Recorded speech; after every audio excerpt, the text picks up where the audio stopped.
Hey, thanks, Constantine. Appreciate the intro. And my name is Krishnan Varier. I am a managing partner with Arcadian Capital Markets. You met my business partner, Matt Nordgren, earlier. He gave you a little bit of an intro on who we are.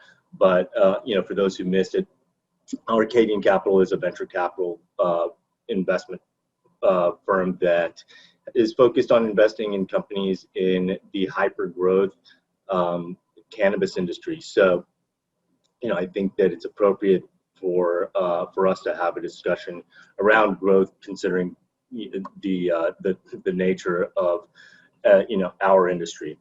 Specifically, what I'm talking about today is when's the right time to prioritize growth, and how is it different in uncertain times. So being that cannabis right now is probably the fastest growing industry in the country and the world. Coming into this year, cannabis is first of all, coming into this year, prior to this year, has been completely uncertain for all the operators in this industry. There's been a number of issues. On top of that, it's still federally not legal in the United States. We hope to change that pretty soon. But when asked the question, it's a complicated question, but I think it's easy to respond with a simple answer that kind of goes something like, every company that's ever been started has always started with an idea about how to address a problem, problem that's perceived by somebody. And then that idea will then get fleshed out with more ideas about how to turn that solution into a business and a product to sell. At some point, you're going to be able to validate the market potential and establish who's going to buy it, and basically you've got product market fit.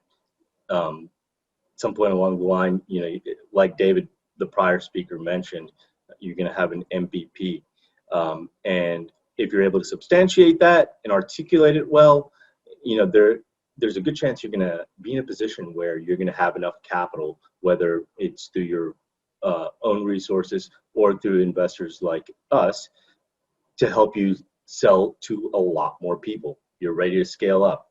You're in growth phase.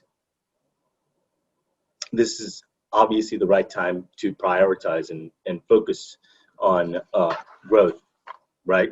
I would assume. But according to Edward Hess, I was doing a little bit of reading prior to, as I was preparing for this talk. Edward Hess is a professor he's a professor at the University of Virginia, Darden Graduate School of Business, and an author of a number of books and articles and studies, all dealing with growth and innovation and learning. And what he says is, to grow or die, which is something that a lot of people, in venture and in the startup world, always say. To grow or die he says it's a belief that has no basis in scientific research or business reality. It's a perception.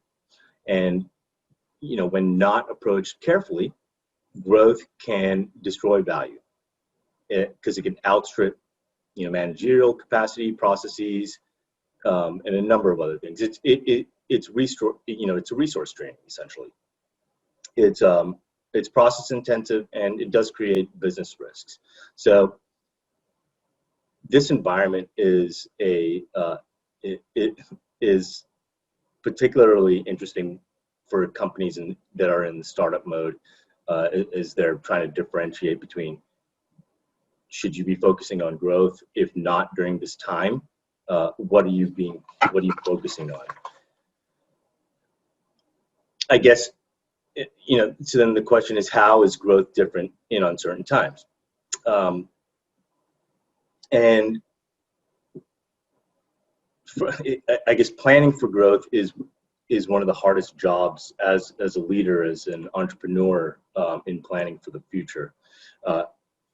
Quoting Ray Dalio here, who says that if you plan for the worst case scenario to make it as good as possible.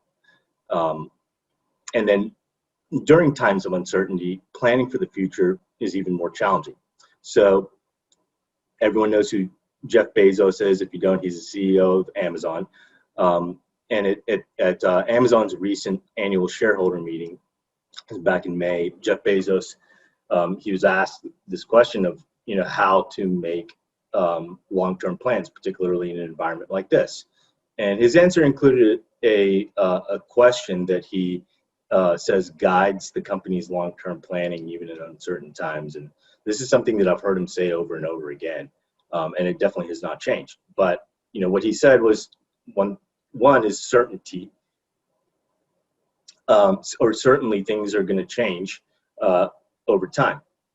But the question to ask as a leader, as an entrepreneur, is what's not going to change. At Amazon, what he says is they're going to always be customer obsessed and not competitor obsessed. So, we urge our companies to think about what will never change about their business, and to focus on and to build on that. Then establish a baseline of what won't change to create plans to move forward.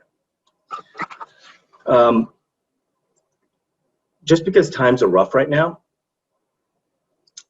it doesn't change the reason why you started your business. It doesn't change the purpose of why you started your business and your values. So, I think that it's important during uncertain times to stay focused on your original purpose. So that's the same with priorities.